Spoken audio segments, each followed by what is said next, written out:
Welcome everybody, my name is Michael or Avi, and today we're discussing about emails and VPN and security privacy. So this is an important aspect, whether you're using Tor, downloading some questionable content, or you're in a sketchy country around the world where there is limited privacy. The main topic is going to be a fake VPN, how to spot fake VPNs, and that is due to the fact that recently I've been receiving some very strange emails, some from Russia, some from China. So we're going to talk about that first and then go into the VPNs. Now, I'm not going to recommend any VPNs in this video. However, I might do some VPN recommendations further on because my old videos recommending various VPNs, well, they're outdated now for 2020. So let's update that. Let's roll the intro. Yeah.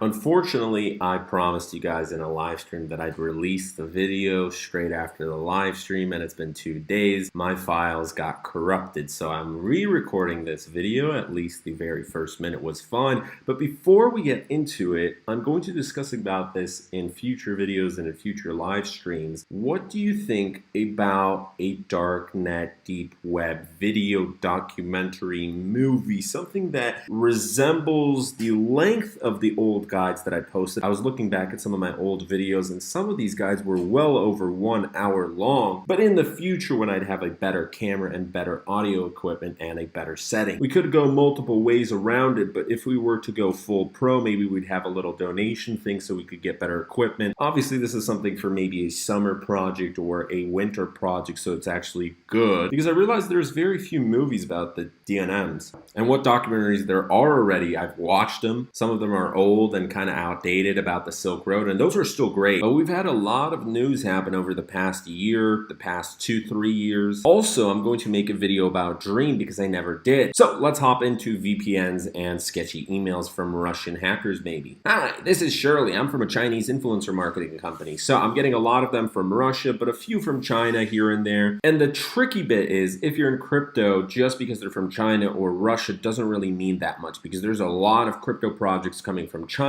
then they kind of got banned, and then they resumed. And there's a lot more from Russia, surprisingly. Hey man, Vitalik Buterin's from Russia. He's the guy that founded Ethereum. So Shirley over here, everything looks fine about this email. They're looking for influencers, and they want us to tell the rates for sponsored videos. That's all good. In order to receive your reply in the first time, I don't know, maybe a grammatical error there in a translator, we have prepared a quotation form for you to fill out. The link is a bit.ly, so nothing too sketchy about that, but I'm not going to be clicking links because it could be legitimate, it may not. I'm not going to risk it. But wait, I responded. I just said $300 per video just in case, because I was a little sketched out. I'm not filling any form. No response. Address not found. I actually get this a lot. So it could be legitimate because maybe a company went bankrupt, then maybe they stopped paying for their Gmail Pro accounts. But in a lot of cases, it was a scammer, hacker, whatever. They deleted their account. See you, bye. There's no real reason there should be a deleted email address, or maybe they got banned as well. So the next one is a manager, Jennifer, and you see a lot of these, manager and then simple English name, Jennifer, Jenny, Margaret, Ann, Sophie, whatever. Hey, my name's Jennifer. I represent an X company. If you're interested in working with us, then we're waiting for your reply. Thanks. Hi, Jennifer. Can you send over more info on Night Editor? Prove you work for the company. No response. I send her another one just to be proactive. I say, here's an upfront payment. Sometimes that works. Sometimes if it's a legitimate company, they just get a lot of emails mixed out, whatever. My usual payment is $400. For upfront payments, it's going to be a little bit more. And the way I came up with these payments is last month I actually had a legitimate company, Webull, paying me $300 for a sponsored video. Was awesome. They also offered affiliate rewards. And that was crypto based. So anything that's not crypto that's going on the channel is going to be a little bit more expensive because the viewers aren't going to care about that. And I'm not going to deliver something way too sketchy for the viewers because some of these companies aren't targeting me because they realize, hey, maybe I don't have that much money. Although some of these guys may not really be doing that much research. They see a crypto email. They're like, all right, well, there's a 10% chance this guy's got some crypto to steal. But others are going the extra step above and beyond. And they're thinking, well, this guy runs a YouTube channel. He's got reach to hundreds of people who probably have good wallets, and there may be you 1 or 2 millionaires in the crowd and they want their wallets. So they might get me to review a fake VPN. Someone downloads this fake VPN, they hack their computer, they hack their crypto wallets, boom, see you, goodbye. Now, crypto is secure, but it's not secure if you do a human mistake of storing your password somewhere where it's visible and you get your computer either stolen or hacked and they have easy access to that. So that's why cold storage wallets are a great invention. Keep track of your password somewhere safe and watch out for sketchy links, sketchy programs. And ultimately, if you don't like an email, if you think it's spammy, don't respond to it. Avoid it, block it. But as a crypto influencer, I've had a few companies that were regarded as sketchy. Turns out they were okay. They just had crap email or crap PR teams. But they paid, the project was legitimate, everything was fine. It is rare though, but thanks to that, I kind of have to respond to these emails. So ultimately, nothing too sketchy about manager Jennifer here. I responded, she didn't respond. She did send me a PDF later, but she stopped responding after that.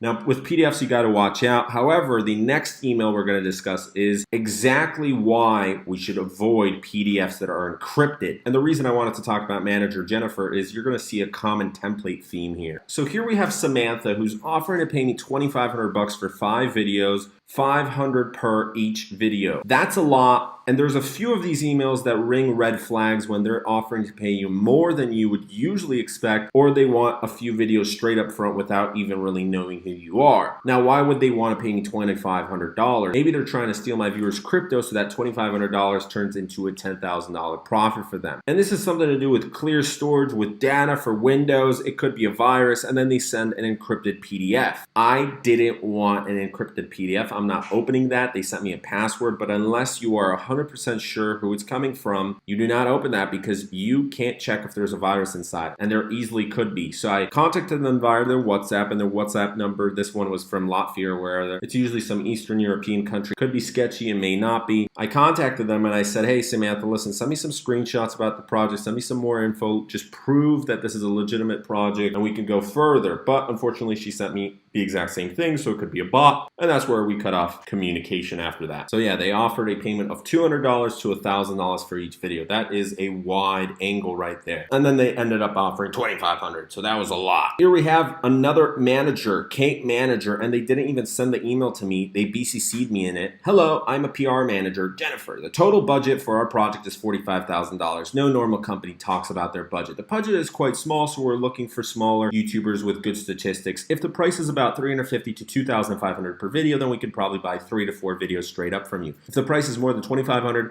1 video. So again, these are high prices, especially for a budget of $45,000. So what, they want to just have a few influencers? That doesn't make sense unless it's a sketchy project. And the worst part is they want me to just promote their video, and it's an antivirus video. So they want to buy a pre-roll, something that's not even a full video review. It's 20 to 40 seconds.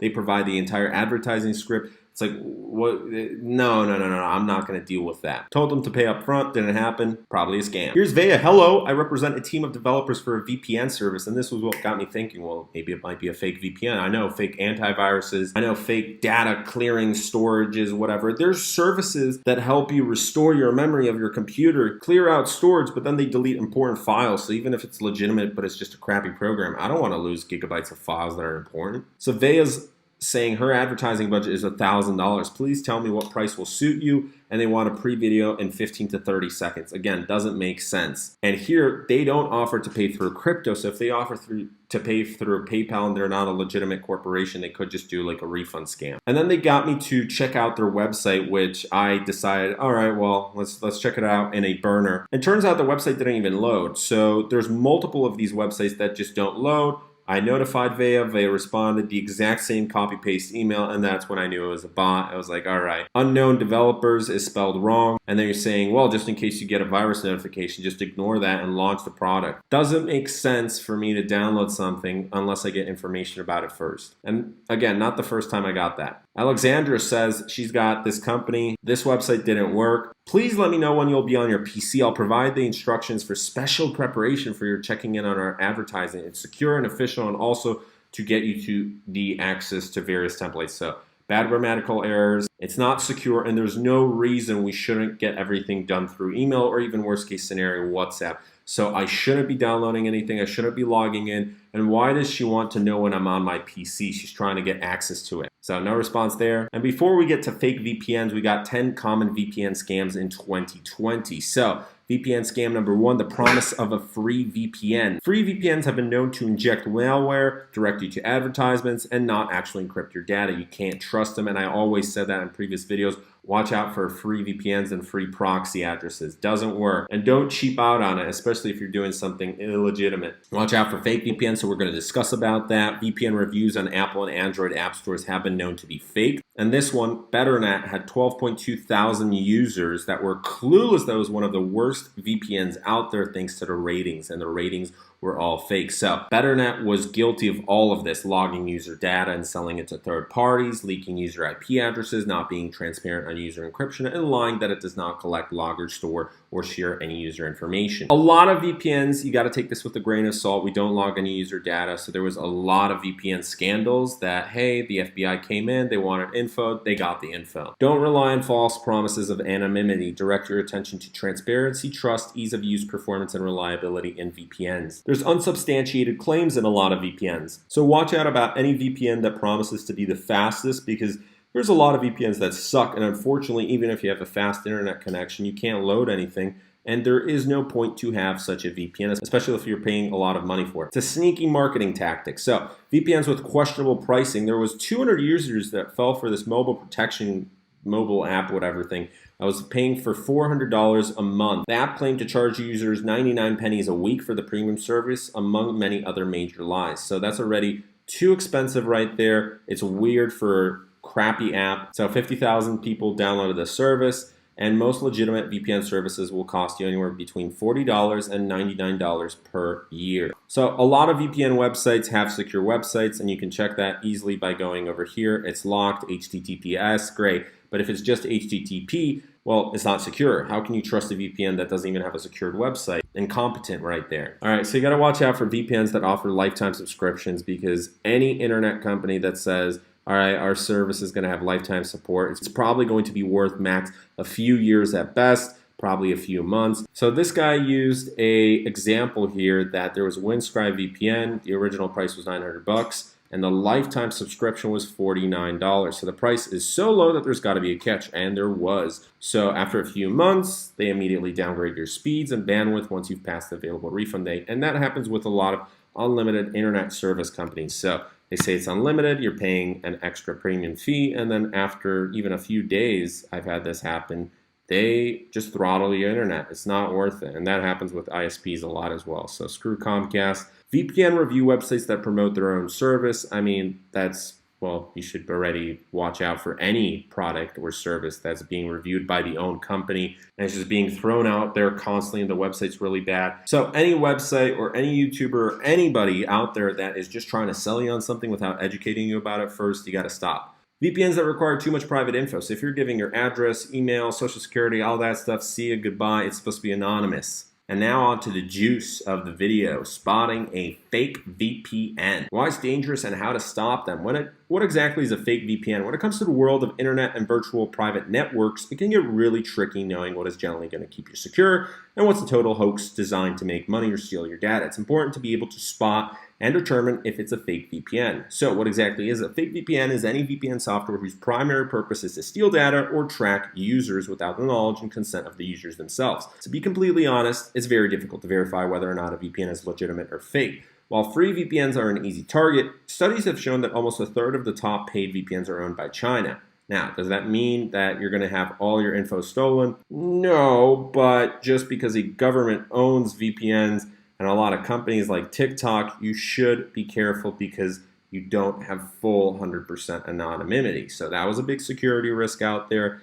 And a fake VPN will sell your data. So it's probably going to sell it to third parties like advertising firms, but it could be sketchy people that you don't want seeing your data. Fake VPNs could steal your bandwidth and they can do a botnet, so that happens sometimes in crypto. This botnet is a collection of internet-connected devices that are infected and controlled by a third party without the knowledge of device owners. Once part of the botnet, your internet's bandwidth can be sold off to be used as a dedicated server for funneling internet traffic. Routing traffic through dedicated service is the largest overhead cost VPN providers have to pay, so it kind of makes sense that fake and free VPNs try to find ways to avoid paying this cost so that they're able to make as much profit as possible. Fake VPNs may inject malware onto your device, so that's kind of self-explanatory. They're going to steal your banking info. They can even lock your devices for ransomware, where that's probably going to be paid in crypto, hijack your online accounts, and just do spam emails and stuff like that. Fake VPNs often don't encrypt your data, so that is a big, big deal. If you're doing something that might be illegal or something that is of high value, you're like a CEO of a big company, you got to watch out for that, state actors and stuff. How to spot a fake VPN without being an expert.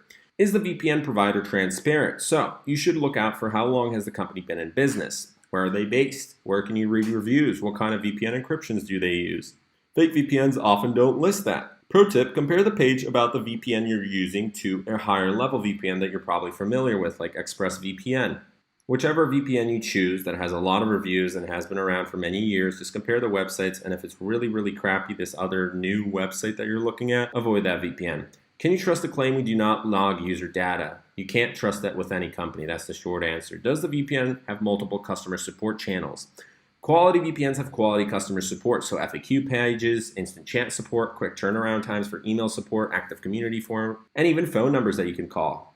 Pro tip, check their Facebook page. They'll give you data on how fast they respond to customer requests. So it could be within an hour, it could be more than a day. Does the VPN have active social media pages? So that's huge. A lot of these fake ones, they're not logged by Google. They don't have any social traffic, anything. See ya, goodbye. Does the VPN have a dedicated mobile app? Almost all the major VPNs have a dedicated mobile app. That is huge. And is it only on iPhone? Is it on Google Play? Is it on both? Great. Which VPNs aren't fake? So this guy talked about ExpressVPN and ViperVPN and NordVPN. We did a nice review of NordVPN back on the channel. So we're going to make an actual video of reviewing the top VPNs now and some of the worst VPNs of 2020. That should be coming out pretty soon. I'm excited about the darknet content. We can't do guides or anything too controversial for YouTube. So another platform that I'm going to be looking at soon is BitChute and other crypto-based platforms that aren't going to censor me. So we're looking at Hive and we're looking at a few others. If you have something that you can recommend, share it down below in the comments. Would you watch me on BitChute? I might re-upload some of my old videos. Not all, some are outdated info and I don't want to risk that. But you guys have been begging for it, so I've been thinking more and more about this, how to turn around the channel, and this could be a good idea. So if you enjoyed the video, please leave a like, comment, subscribe, and share, and we shall see you guys in the next one. Bye.